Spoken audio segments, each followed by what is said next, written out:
ఈరోజు మనం గాదివారిపల్లి మీ విలేజ్లో కార్డినెంట్ చర్చ్ ఆపరేషన్ చేయడం జరిగింది. ముఖ్యంగా ఎందుకంటే ఈ మత్తు పదార్థాలు ఏవైతే ఉన్నాయో గంజా కానీ లేదంటే ఇంకేదైనా అదన మత్తు పదార్థాలు ఏమైనా దొరుకుతాయేమో, అలాగే నాటు సారాయి లాంటివి గ్రామాల్లో వీటి వలన ప్రజలు జనం ముఖ్యంగా యూత్ ఈ మత్తు పదార్థాలకు అలవాటు పడి వాళ్ళ జీవితాలు నాశనం చేసుకుంటున్నారు. వీటి వలన అనేక రకాలు బాడీలీ అఫెన్సెస్ కానీ ఈ ప్రాపర్టీ అఫెన్సెస్ కానీ జరిగే అవకాశం ఉంది. అలాంటి మత్తు పదార్థాలు ఏమైనా అక్రమంగా ఏమైనా ఉంటే వాటిని స్వాధీనం చేసుకునే నిమిత్తం కార్డినెంట్ చర్చ్ ఆపరేషన్ చేయడం జరిగింది. అంతేకాకుండా ఈ మారణాయుధాలు ఏవైతే ఉంటాయో ఆ మారణాయుధాలు ఏమైనా దొరుకుతాయేమోనని కూడా ఈ కార్డినెంట్ చర్చ్ ఆపరేషన్ చేయడం జరిగింది. మాకు కొన్ని గొడ్డళ్ళు, కత్తులు ఇవి ఈ చర్చ్ ఆపరేషన్లో దొరకటం జరిగింది. వాటిని వెరిఫై చేస్తాము.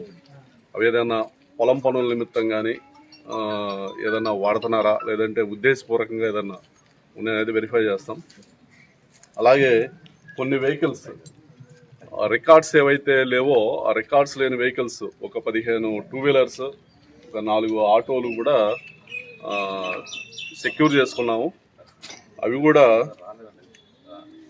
కూడా ఒకసారి వెరిఫై చేస్తాం. వాటి రికార్డ్స్ ఏదైనా తీసుకొస్తే వెరిఫై చేసి కరెక్ట్గా ఉంటే వాటిని తిరిగి ఇచ్చేయటం జరిగింది.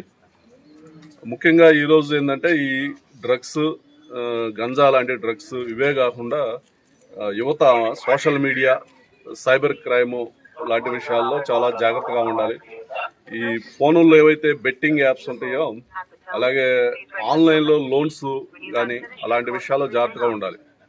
అన్నోన్ నెంబర్స్ నుంచి ఏదన్నా లింకులు వస్తూ ఉంటాయి. ఆ లింకుల మీద వేలు పెట్టి దానిలోకి వెళ్ళటం, అన్నోన్ పర్సన్స్ ఏదైనా గ్రూప్స్ క్రియేట్ చేసి టెలిగ్రామ్ గ్రూప్ కానీ వాట్సాప్ గ్రూప్ కానీ క్రియేట్ చేసి వాళ్ళకి కొంత డబ్బులు పెట్టుబడి పెడితే ఎక్కువ డబ్బులు వచ్చేటట్టు అట్లా ఆశ చూపించటం, ఇలాంటి విషయాలు చాలా జాగ్రత్తగా ఉండాలి.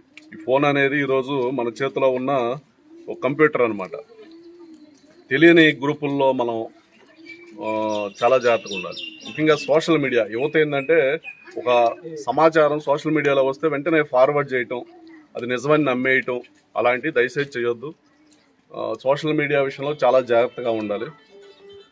ముఖ్యంగా ఈరోజు ఒక గ్రూప్కి ఇంకో గ్రూప్కి, ఒక మనిషికి ఇంకో మనిషికి మధ్య జరిగే గొడవల్లో చనిపోయే వ్యక్తుల కన్నా కూడా ఈ యాక్సిడెంట్స్ వలన, రోడ్ యాక్సిడెంట్స్ వలన చనిపోయే వాళ్ళ సంఖ్య చాలా ఎక్కువగా ఉంది.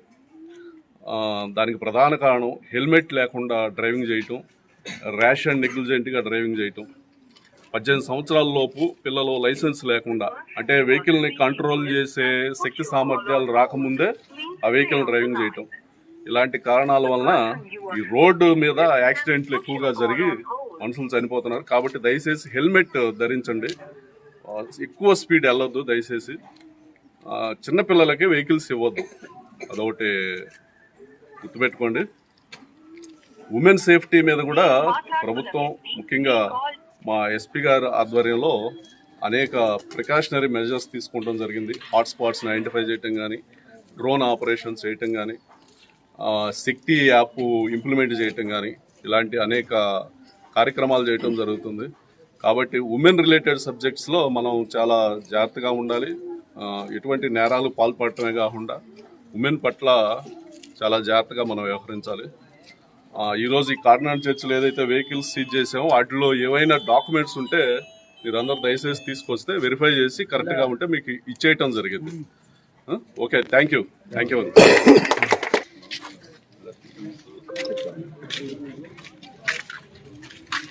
సావధాన్.